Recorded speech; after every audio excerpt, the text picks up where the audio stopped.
Gondoa is a sign language interpreter. The incoming IEBC commissioners will miss invaluable lessons from the late IEBC chair Wafula Chebukati as the country prepares for the 2027 general elections, with the IEBC selection panel currently in place. Loved and hated in equal measure, the late Wafula Chebukati supervised some of the most hotly contested presidential elections in Kenyan history, with constitutional experts lauding his temerity in ensuring the country never descended into the post-election violence witnessed in 2007. NTV's Bridget Ngana now reflects on the lessons drawn from Chebukati's reign at IEBC. When Kenya's Supreme Court overturned the results of the presidential election in 2017, the late Wafula Chebukati was serving his first term as the chair of the Independent Electoral and Boundaries Commission. That historic election coloring his steering of a second presidential election in 2017 and the hotly contested 2022 presidential election. Even in the heat of the moment, Chebukati is remembered to have always maintained his cool. Thank you. In Chebukati, we are the believer in the rule of law. An election is cancelled, is not mad at the Supreme Court. He picks useful lessons from the election.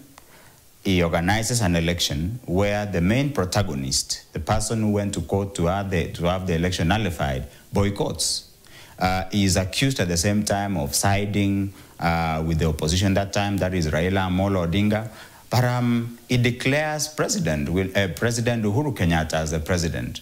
In 2022, the government of the day was siding with Raila Amolo Odinga. Everybody expected that Chebukati would be declaring Raila Amolo Odinga as the president. But as it would happen, after counting of the votes, after verification, the person who won is William Samoei Ruto. He proceeds to declare William Samoei Ruto. Even when there was this commotion at the IEBC, where the commission is split right in the middle, Chebukati remained calm, he remained collected, he watched every statement that he made, he wasn't polarizing. I would describe Chebukati as a gentleman of the Kenyan mad market of politics. In the person of Chebukati, he never relished chaotic elections. The lesson of 2007 taught all and sundry that chaotic elections can plunge a country into turmoil. It can rip off a country. He deeply understood Kenya's leadership capacity and intention of manipulating election and election outcomes. Now that called on him either to be firm and unbowed, or to cow to the pressure. Since the 2007 general election, the use of technology in election has been a grey area, with IEBC still having challenges with the handling of the electoral data before, during and even after the election, a matter which legal experts believe needs to be streamlined ahead of the 2027 general election. The new commissioners will have to confront the question or the possibility that there can be internal or external infiltration and manipulation of results by use of technology. So they have got to come up with a law that reconciles the use of digital technology and the use of the manual system in the voting process.